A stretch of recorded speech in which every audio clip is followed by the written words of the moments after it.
Have you ever signed your freedom away with a pen that didn't even shake? They say when your life changes forever, there's a sound, a crash, a shout, a heartbeat that skips.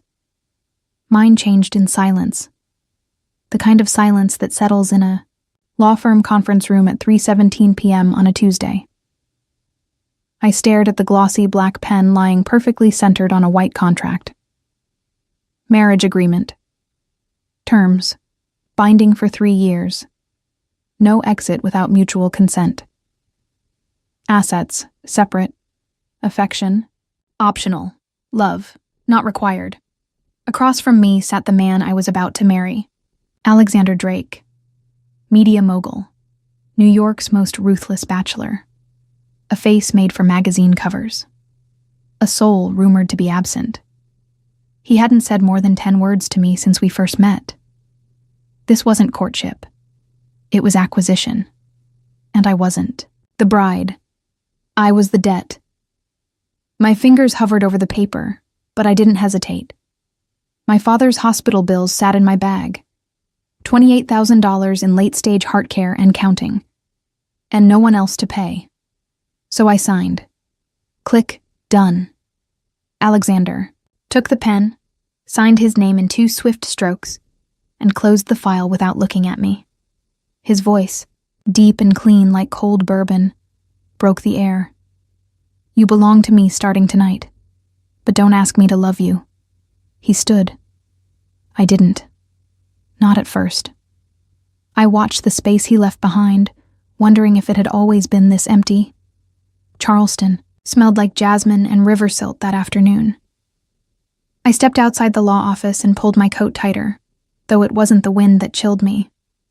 Somewhere down the street, I could hear children laughing.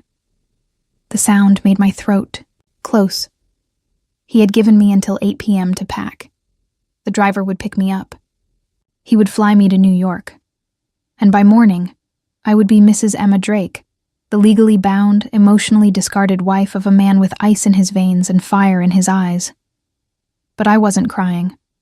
I wasn't built for crying. Packing took 15 minutes. I left behind most of what I owned. What did a coffee shop girl need in a Manhattan penthouse?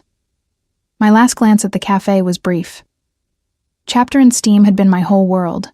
Books, espresso, silence, and safety. I'd traded it all for 3 years in a marriage made of signatures and silence. When the black SUV pulled up, I didn't expect Alexander to be inside. He was, and he didn't look pleased.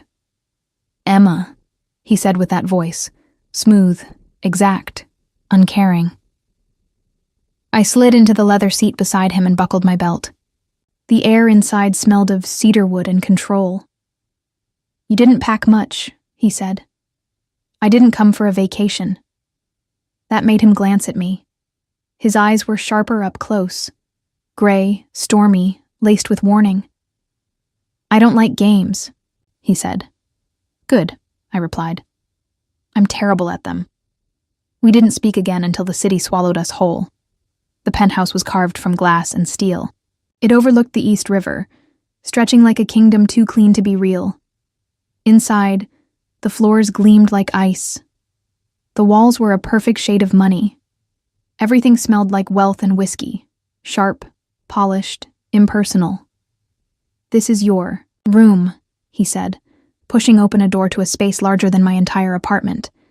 Cream-colored sheets, silk curtains, a fireplace that lit with a switch. He didn't enter. You're not required to share a bed with me, he said flatly. Unless you choose to. I blinked. That wasn't what I expected. Not from a man who just said I belonged to him.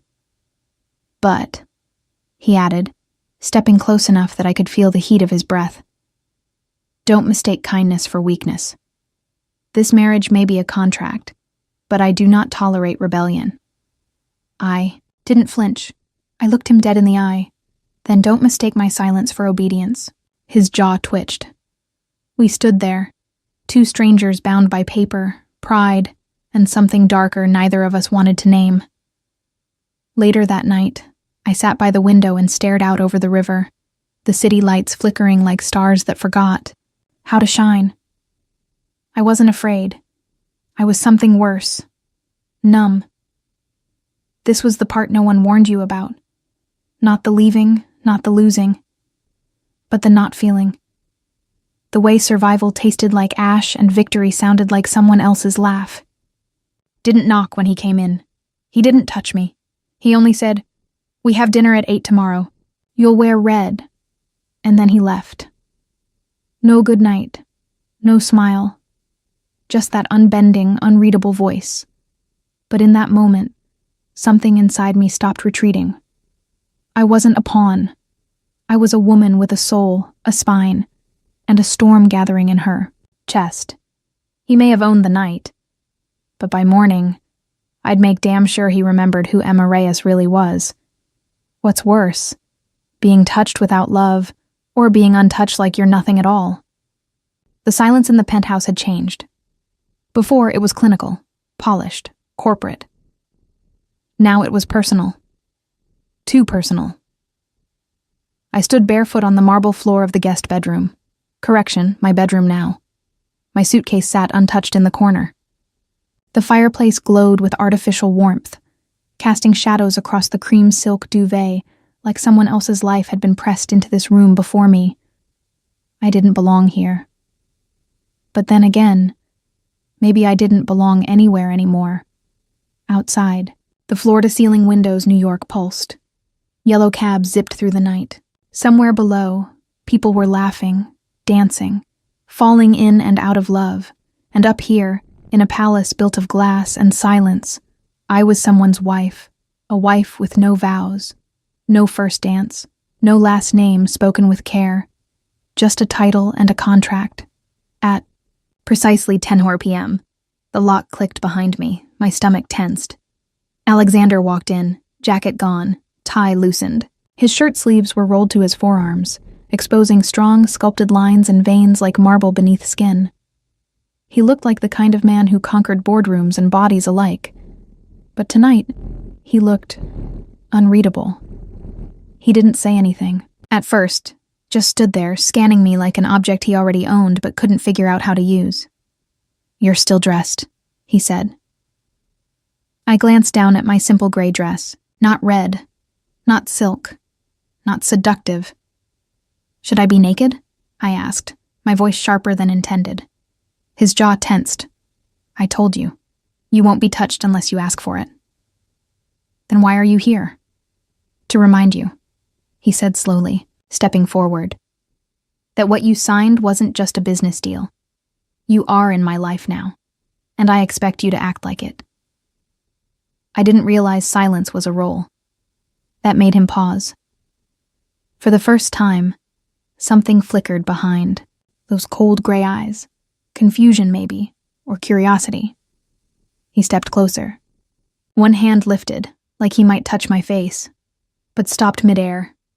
Hung there, suspended between impulse and command. I didn't move. "Tell me something, Emma," he said, voice low. "Are you always this brave? Or just when you're cornered?" "I don't know," I said quietly. "You're the first man who's ever tried to cage me." He let out a breath. Not quite a laugh, but not anger either. Then he turned and walked to the bar. The sound of crystal against wood echoed as he poured whiskey into a glass, ice clinking. He drank, then poured another. He didn't offer me one. "Do you think I enjoy this?" he asked, still facing away. "I think you enjoy control." His shoulders stiffened. "You think I'm cruel?" "I think you're careful. The kind of careful that only comes from being deeply hurt." That made him turn. The look in his eyes was different now. Not cold, not angry. Exposed, only for a second. Then gone. "You read too much into people," he said, sipping his drink. "I read books. People are harder." A strange silence followed. Not empty, not threatening, just still. He walked past me, set his drink down, and reached for the doorknob. I didn't know why I said it. Maybe I hated the silence more than I feared his presence. "Why me?" I asked. He paused, His back was to me. His voice, when it came, was flat. Not distant, guarded. Because you were desperate and quiet. And I needed a wife who wouldn't ask for anything I couldn't give. Like love. Especially that. Then he opened the door and left. I didn't sleep. I lay in bed, staring at the ceiling, counting the seconds between city sirens. The sheets were cold. The pillow smelled faintly of cedar and something sharper underneath. His cologne, maybe. Or just the residue of too many closed doors. Around 2 a.m., I wandered into the living room. Alexander was there, shirtless, standing, by the window. His back was a map of scars, faint lines, jagged paths, like he'd lived 100 lives and never talked about one. I didn't mean to make a sound, but he turned, saw me. He didn't cover himself, didn't speak, just looked. I stepped forward, just enough to be near him, not enough to touch. "Who hurt you?" I whispered. "No one who matters." "Are they dead?" His mouth curved. Not a smile, something darker. Emotionally, we stood like that for a while. The lights of the city blinking against the glass. The air between us thick with questions neither of us had the courage to ask. Then he said, "Go back to bed, Emma." My name in his voice was a blade wrapped in velvet. I turned to go, but at the door I looked back. "You don't have to keep proving how untouchable you are, Alexander. I'm not here to wound you." He didn't answer, but he didn't stop me either, and somehow that silence was the loudest thing he'd said all night. When someone stops pretending they don't feel, what are you supposed to do with the pieces they let slip? By the third day, I knew the layout of the penthouse better than my own apartment back in Charleston. I knew which floorboard creaked near the window, which cabinet held the expensive wine no one touched. I knew the security code to the door, even though I had nowhere to go, and I knew the exact hour Alexander came home, between 11 p.m. and the moment the city exhaled. What I didn't know was where he went when he left. He didn't offer details, and I didn't ask. We moved like strangers in a shadow ballet, crossing paths without making contact, breathing the same air, but living in entirely different climates. Until that night. It was 12:43 a.m. I'd fallen asleep on the velvet couch with a book pressed to my chest, the fire half dead, a mug of cold chamomile untouched on the side table. The sound of glass shattering made me jolt up, not an accident, an impact, then a thud, a low, dragging sound, and a voice, his, low and sharp and broken. I rushed toward the entry hallway. My bare feet froze on the stone tiles. Alexander leaned against the wall, one arm pressed to his side, blood trailing from a cut on his lip. His shirt was torn, white fabric stained dark across his ribs. He looked like someone had tried to erase him and failed halfway through. "What the hell?" I breathed, moving toward him. "Don't," he said hoarsely, holding up a hand. "You're bleeding." "I'm fine." "You're not." I stepped forward again. This time, he didn't stop me. I reached out slowly, carefully, and pressed my hand to his side. His body flinched under my touch. Not in pain, in reflex, like he wasn't used to being touched gently. "Let me clean this," I said. He didn't argue. That scared me more than the blood. The bathroom was marble and glass, the kind of place where nothing messy was ever meant to happen. I grabbed a clean towel, warm water, alcohol. I didn't speak. He sat on the counter, shirt half off, watching me like I was a puzzle someone forgot to finish. I knelt in front of him. The cut on his lip was clean. His ribs were bruised, but nothing broken. "You need stitches." "No hospital." Then, "Hold still." I pressed the alcohol-soaked cloth against the gash. He hissed softly but didn't move.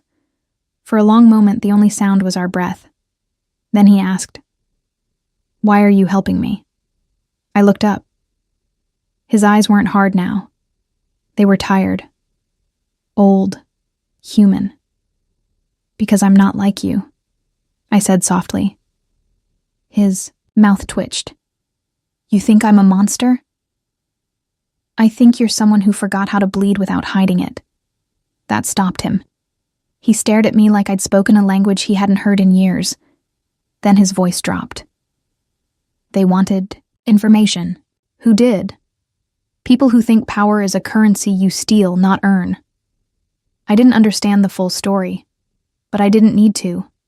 Not yet. "You don't have to carry this alone," I said. He laughed, bitter and low. "That's the thing, Emma. I do. No one gets close without taking something. Not in my world. I don't want anything from you. You will." I stood up, suddenly colder than I'd been all night. "Maybe I did sign a contract. But you're not the only one with walls, Alexander.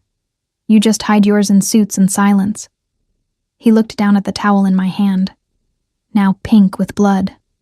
Then, he said something so soft I almost missed it. "You should have run." I met his eyes. I don't run. Not from people who bleed. The next morning, I found a cup of coffee waiting on the kitchen island. My favorite blend. No note, no explanation, but it was hot and real and quiet in a way that felt less lonely than usual. Later that day, he asked if I wanted to attend a charity event with him. It was the first time he'd said the word with. I agreed. The event was as sterile and stunning as I expected. All glass gowns and champagne whispers. Women in designer dresses who looked at me like I was a misplaced ornament. Men with silver watches and snake smiles. Alexander wore a black suit, no tie, shirt unbuttoned at the collar. He looked effortless, untouchable, until a man approached me with too much wine and too little respect. "Did he buy you?" the man said, slurring slightly. "Or are you a volunteer?" I blinked. Before I could speak, a hand shot out. "Alexander." He grabbed the man by the collar and dragged him close, voice like steel. "Apologize to my wife. Now." The room went still. The man stammered, mumbled something that might have been an apology, and vanished into the crowd. Alexander turned to me, our eyes locked, and for the first time, I saw it. Not power, not cold, fury, fear, protection. For me. He didn't say a word, but his hand brushed mine as we walked away, and in that split-second touch, something cracked open. Not in him, in me.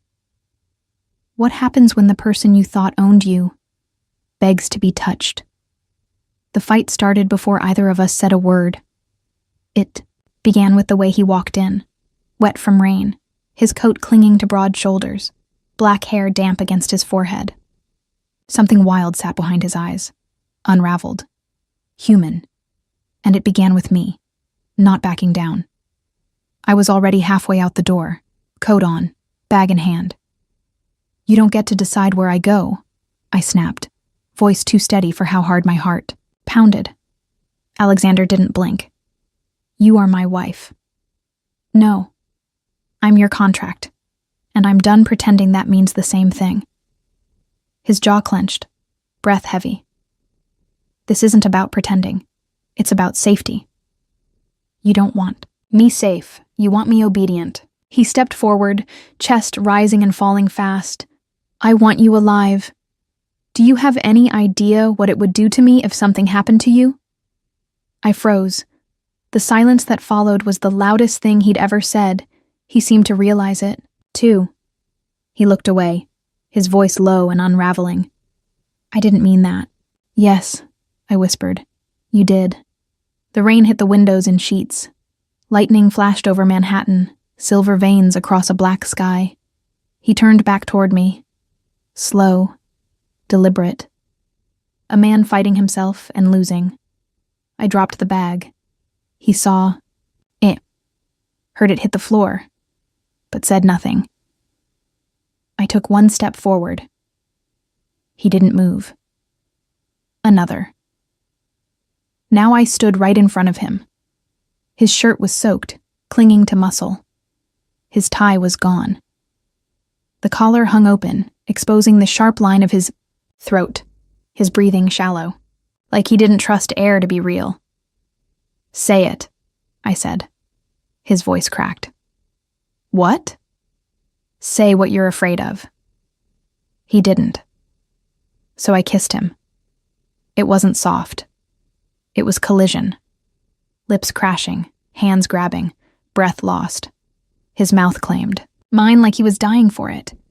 Like he'd wanted this since the moment I signed my name and sold my freedom. My hands gripped his shoulders, pulling him closer, until there was nothing between us but heat and surrender. He backed me into the wall, one hand sliding up my spine, the other tangling in my hair. "Emma," he breathed like a curse. I answered, him with a gasp, dragging my fingers under the edge of his shirt, feeling skin, warm, scarred, alive. Not marble, not cold. Just him. He paused, only for a moment. "Tell me to stop," he said, voice shaking. "I won't," I whispered. "Not tonight." Clothes fell, one by one. No hesitation, no shame. His jacket hit the floor. My dress slid down my legs. His fingers grazed my hip, slow and reverent. When he looked at me, it wasn't hunger. It was awe, like he couldn't believe I was real. He carried me to the bed, laid me down like I was something precious. Not his. Not owned. Just wanted. His mouth found my neck, my collarbone, my chest. Each kiss a promise he didn't know how to say out loud. When he entered me, it wasn't rushed. It was everything. Tension released. Power surrendered. Fear exhaled. I wrapped my legs around him, pulling him deeper, closer, until we moved together. No longer two people battling for control. Just us. At one point, his forehead touched mine, and he whispered, broken and bare, "You ruin me." After, we didn't speak. We lay tangled in sheets and sweat and silence. His hand stayed on my waist. Mine rested over his heart.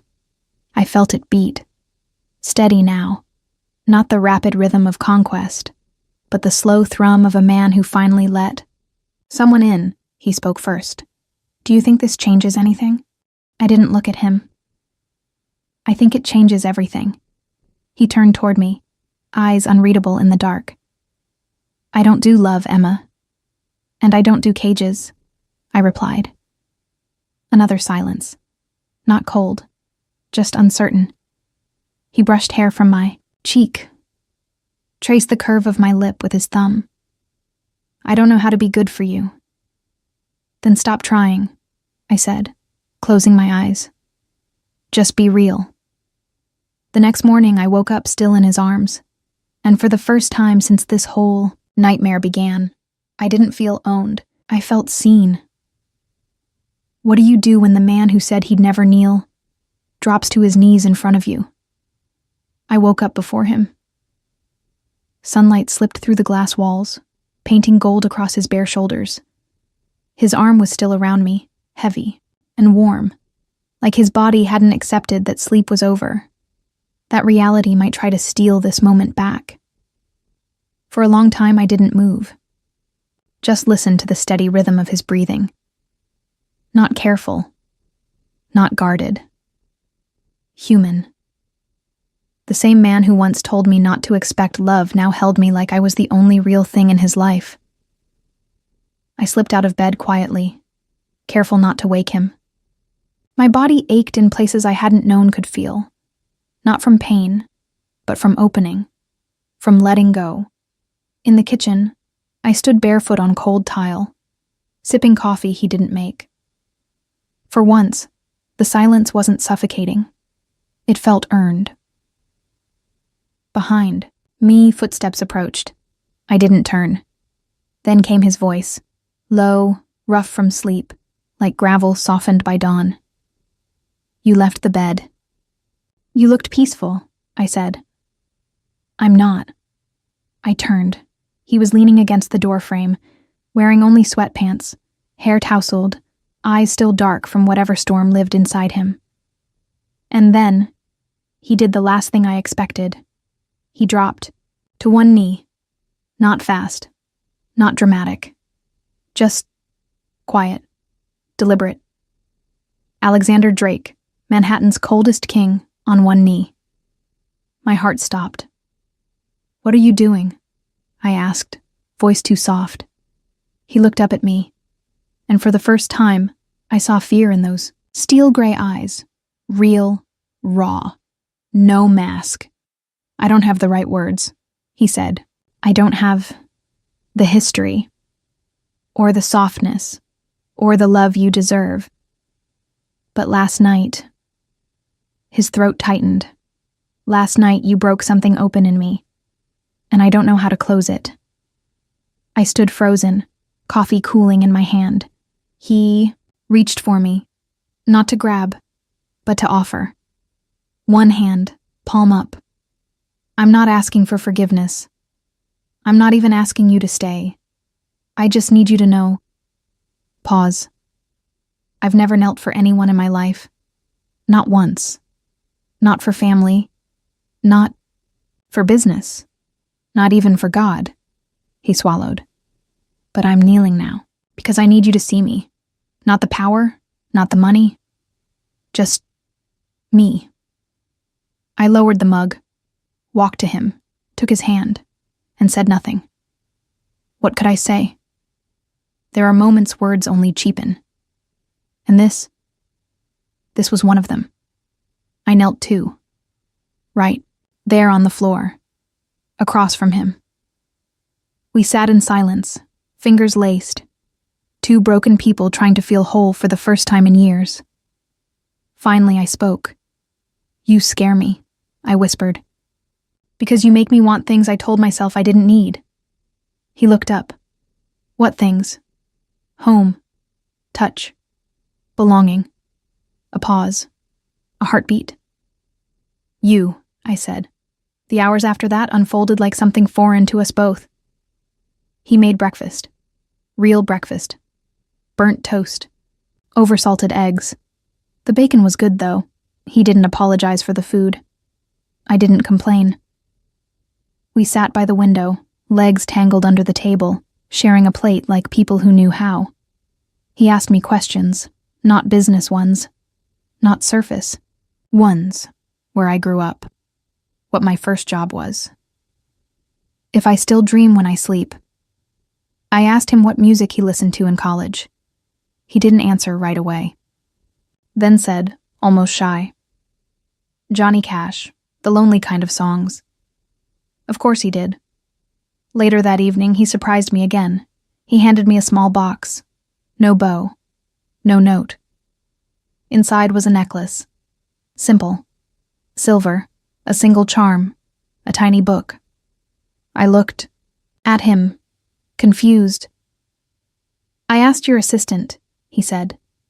She said your bookstore cafe was the only thing you ever truly built for yourself. I blinked hard. I thought you weren't sentimental, I managed. I'm not, he said, but I am learning. That night, I didn't sleep on the left side of the bed, waiting for him to reach for me. I curled into him first. I placed my ear to his chest, listened to the sound of a heart learning how to trust again. He kissed my hair, and for once, no part of me questioned it. But just when I let myself believe we were safe, just when I allowed myself to hope, the past found a way back in. It started with a phone call. He stepped out to answer. I wasn't meant to hear it, but I did. Make sure the money is delivered. She can't know what it was for. Silence. Then his voice again, lower, sharper. I said I'll handle Emma. She doesn't need to know she was part of a settlement. The breath left my lungs. A settlement for me? I backed away from the door, hands shaking. The warmth from the morning turned to frost in seconds. He'd knelt. He'd kissed. He'd lied. What hurts more? Being lied to, or knowing you believed every word before the lie came? I didn't confront him that night. I didn't cry. Didn't scream. Didn't demand answers. I simply crawled out of our shared bed in the darkness, packed a small bag, and walked away while he slept, his breath steady, his arms still stretched toward the empty space I'd just left. Charleston felt smaller than I remembered. The air was warmer, thicker, or maybe that was just grief sitting in my throat. I moved back into the tiny apartment above my old cafe. Everything was as I left it. The books, the mismatched mugs, the crooked closed sign on the door. Everything. Except me. The girl who once stood behind this counter with her sleeves rolled up, and her dreams hidden in coffee steam had died somewhere between a silk bedsheet and a lie whispered through a closed door. 3 days passed. He didn't call. 5. Still. Nothing. I checked my phone more than I wanted to admit. A message. A voicemail. Anything. But there was nothing. No apology. No explanation. Just the echo of, she doesn't need to know. And, make sure the money is delivered. On the 6th day, a courier showed up. A simple envelope. No return address. Inside, a check. $2.5 million. And a note in neat handwriting. This was never about the money, but you deserved more than silence. I stared at the paper like it might burn through my skin. Then, I tore it in half. Then into fourths, then into ash. I didn't want his money. I wanted the man who had whispered, "You ruin me," like it meant something. And maybe that was my mistake. The next morning, a storm hit Charleston, literal and otherwise. My cafe flooded. A pipe burst under the floor. Books were ruined. The coffee machine died. It was poetic, in a cruel way. I stood knee-deep in water, soaked to the bone, clutching a dripping hardcover of Wuthering Heights, and wondered how everything could fall, apart twice in 1 month. I didn't notice the black SUV until it was too late. Didn't hear the door open, but I felt him, behind me. Unmistakable, uninvited, unwelcome. Emma. I turned slowly. Alexander stood there in a rain-soaked coat, eyes bloodshot, jaw tense. He looked like he hadn't slept in days. Like regret had hollowed him out from the inside. I didn't say anything. Neither did he. For once, he let silence do the heavy lifting. Finally, I broke it. "How long were you going to lie to me?" "I didn't lie," he said. "She doesn't need to know." "That's not lying?" His breath caught. "I was trying to protect you." "No," I said coldly. "You were trying to protect your version of me. The obedient, quiet wife who'd never question why her father's hospital bills suddenly disappeared overnight." He flinched. So it was true. "You paid off my debts," I said. "But not out of kindness. You turned my desperation into leverage." His jaw clenched. "At first, yes, but it changed. I changed." "Then why didn't you tell me?" "Because I didn't want to lose you. You lost me the moment you treated me like a problem to solve instead of a person to love." The words hung between us like smoke, acrid, unforgiving. He stepped closer, shoes splashing in the water. "Emma, I never meant to hurt you." "You didn't mean to love me either," I whispered. That was the real wound. The one I couldn't bandage. He looked down, then back at me. "I don't know how to love right," he said, voice cracking. "But I swear to you, I never lied about what I felt." I swallowed. "You lied by omission. You took my choices from me. That's not love, Alexander. That's control." He didn't argue. He just stood there, getting soaked, getting smaller. I could have screamed. I could have told him to go to hell. But I didn't, because for all his power, his wealth, his perfect composure, he looked lost, and I'd been lost too. But sometimes, love isn't about running back into someone's arms. It's about walking away with dignity. So I stepped back. I need space, I said. Time, truth. He nodded once, then did something that stopped my breath. He took off the necklace, the silver charm of a book he once gave me, and placed it on the counter, not with anger, not with guilt, just with finality. I'll wait, he said, and then quietly, even if it takes the rest of my life. Then he turned, walked out into the rain. No driver, no umbrella, just him and the consequences of every choice he'd made. I watched him go, and for the first time since I met him, I believed him. He wouldn't chase me. He'd wait, and maybe I'd come back. But only if he proved he wasn't the man I walked away from. What do you do when the person you walked away from stands in the rain, not to win you back, but to ask if there's still a way in? It had been 19 days, since the flood, since I last saw him, since the moment I told Alexander Drake that I needed space, and he'd given it to me. No calls, no texts, no surprise visits in black SUVs, just silence, and I hated how much I noticed it. The cafe was almost fully repaired, floors redone, books restocked. The coffee machine purred like it had never drowned. And still, some part of me felt submerged, was grateful for the quiet. But grief has a sound. It hums beneath every moment, like a song you didn't ask to hear but can't turn off. On the 20th day, I received an invitation. Thick envelope. Black ink. No return name. You are cordially invited to the annual Drake Foundation Charity Gala. Location: Manhattan Museum of Modern Art. Date: Saturday. Time: 8:00 p.m. Dress code: red. I almost threw it away, but I didn't. Something about it felt unfinished. So I went. The night of the gala, the museum glittered like a jewel in a city that never slept. Lights hung from trees. Strings played softly. In corners, people sparkled in diamonds and deceit. I wore red, not because he asked, but because I chose to.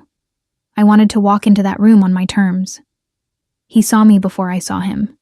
I felt it, the sudden shift in atmosphere, the way conversations faltered like someone had just stopped breathing. And then I turned. Alexander stood at the far end of the gallery, dressed in black, alone. Eyes locked on me like I was the only real thing in a room full of shadows. He didn't move, so I did.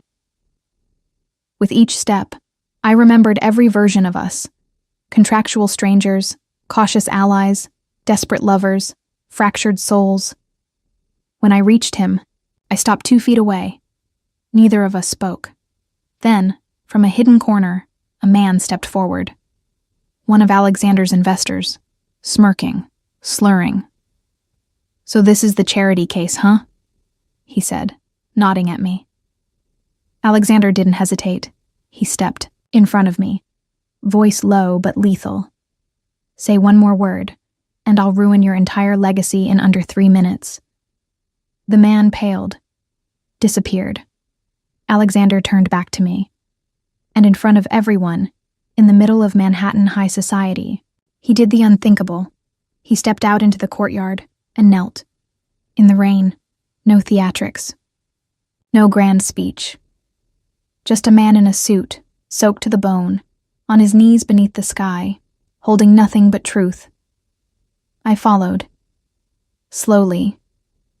Raindrops slid down my arms, soaking through the fabric. He didn't speak right away. Didn't look up. He just knelt, waiting. Finally, I whispered, "Why now?" His voice cracked. "Because I finally understand that love isn't power. It's surrender. He looked up at me, eyes no longer guarded, no longer calculating. Just his.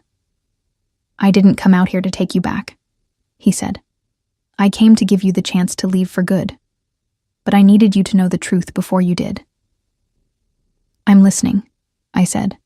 I fell in love with you the moment you looked me in the eye and told me not to mistake your silence for obedience. I fell deeper when you didn't run from my darkness, and I fell apart when I realized I had no idea how to keep you without hurting you. The rain didn't stop. Neither did my heart. You were never a transaction, he said. You were the first thing I ever wanted that I didn't know how to earn. He stood, slowly, face inches from mine. I don't want to own you, Emma. I want to be worthy of you. My chest ached. Not from pain, but from everything I'd held back. I looked at him, soaking wet, jaw clenched, trying not to touch me unless I gave permission. And for the first time, I saw the boy beneath the billionaire, the fighter beneath, the fortress, the man beneath the monster. I'm still angry, I said. I deserve that. I don't trust easily. I'll wait. I stepped closer. Rain dripped from my lashes. His eyes tracked every movement, and then I did what neither of us expected. I kissed him, not out of pity, not because I'd forgiven him, but because something in me finally let go. He melted, right there. His hands didn't grip. They held. His mouth was reverent. His breath was a confession. We kissed like two people who knew the past would never stop hurting, but that maybe, just maybe, the future could heal. Later that night, he walked me to the car but didn't ask me to stay. He opened the door, waited. Before I stepped in, I turned. You said you'd wait forever, I said. I meant it. I reached up, brushed my thumb across his cheek, then meet me halfway. His brows furrowed. Come home, I whispered. But this time build it with me, not for me. His throat moved, emotion caught behind restraint. And then he nodded. Sometimes forever doesn't need a vow, just two people who finally choose the same direction. 6 weeks later, our mornings looked nothing like they used to. No icy silence, no closed doors, no power games over breakfast. Just two people, learning how to live in the same space, at the same pace, without hiding. The first time Alexander laughed, really laughed, in the kitchen, he burnt toast again. I teased him. He didn't get defensive. He kissed my shoulder and said, I'm not perfect, just persistent. That was his new line, and he proved it every day, not through grand gestures, but by showing up. He moved back to Charleston, not into the penthouse above me, or a penthouse at all. He bought the old brick building next to Chapter and Steam and turned the second floor into a home. Modest, sunlit, quiet. He let me choose the paint colors. He let me argue over furniture. He even let me put up my Wuthering Heights print in the hallway. Right, where guests could see it. Progress. We didn't talk much about the past at first. It hung between us like an old scar, visible, but not bleeding anymore. And one day, I asked him why he never chased me after I left. He looked at me, eyes calm. Because you asked for space, he said. And I finally realized, love isn't about filling silence. It's about respecting it. I kissed him for that. Hard, one night, in the quiet of our new kitchen, he took out the silver book charm, the one I had once returned in anger. It was polished now, tied to a new chain. He placed it in my palm. You gave it back because you didn't believe it meant anything, he said. But it did. It still does. I looked at him, tears threatening. And now? He stepped closer. It means this time, we write the story together. We didn't get remarried, not formally. But on the third Sunday after he moved in, we hosted a small dinner. Just us, my father, a few close friends, and a dog we impulsively adopted from the shelter. His name's Booker fitting. That night, under string lights and jazz, Alexander stood up. No tuxedo, no stage, just jeans and a heart that no longer needed armor. He held my hand, eyes soft, voice low. "I made a lot of mistakes," he said. "But this woman, she changed everything I thought I knew about love." He turned to me. "I didn't. Bring a ring. I don't even know if you'd want one." I laughed through tears, but I brought something else. He reached into his pocket and pulled out a tiny leather-bound book. Inside were pages. Blank, except the first one. It read, Chapter 1. Emma said yes. We didn't make promises we couldn't keep. No forever carved into marble. But we built something stronger. Everyday love, the kind that folds laundry. Fights fair, shows up. Holds hands even when it's easier to walk away. The kind that stays. Some nights we still get quiet. Old ghosts knock. Regret lingers. But he never shuts down anymore. He reaches for me, and I let him. One morning, curled into him under the softest blanket in our bedroom, I whispered, "Do you still think I ruined you?" He kissed my forehead. "No," he murmured. "You rebuilt me, from the inside out." I smiled against his chest. I guess that makes us even then. Because I no longer belonged to him, and he no longer owned me. We had burned the contract, shattered the cage. Now all that was left was choice, and every day, without hesitation, we chose each other. Sometimes forever doesn't need a vow, just two people who finally choose the same direction. Some people think love is a crescendo, fireworks, vows under chandeliers, a grand finale with violins swelling in the background. But it's not. Love, when it's real, is quieter than that. It sounds like two people breathing in sync in the early morning light. It feels like burnt toast eaten without complaint.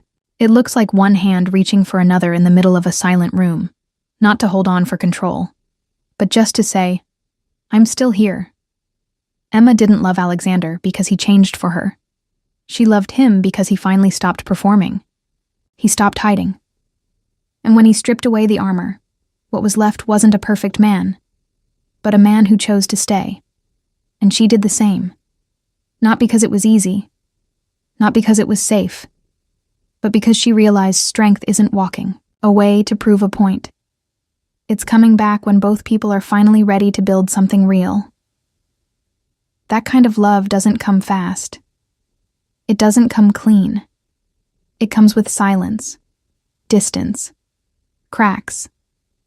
And, if you're lucky, it comes with the courage to face yourself through someone else's eyes. Alexander spent most of his life mistaking control for safety. Power was his language. Silence, his weapon. And Emma. She didn't break through with declarations or ultimatums.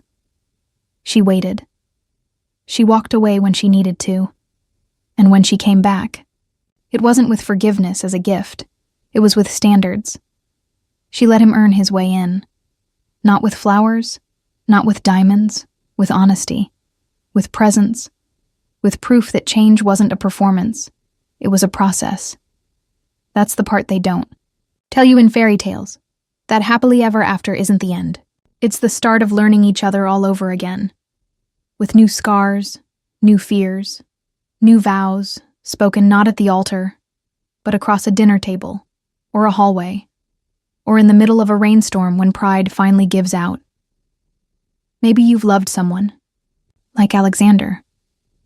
Maybe you've been Alexander. Maybe you're still in the part where someone walked away, and you're waiting to become someone they'd return to. And maybe that return doesn't come with music or second chances. But if it ever does, let it meet you when you're not begging to be loved. Let it find you when you finally believe you deserve to be. Because you do. That's the truth under all of this. Not that broken people are hard to love, but that broken people, when they choose to rise instead of retreat, when they kneel not to beg, but to own what they've done, can build the most lasting kind of love there is, one that isn't built on promises, but on choices, every single day. And if Emma and Alexander could find their way back through storms, silence, and shattered trust, maybe we all can. If this story touched something deep in you, don't forget to like, share it with someone who needs to hear it, and hit subscribe for more stories that stay with you long after the last word.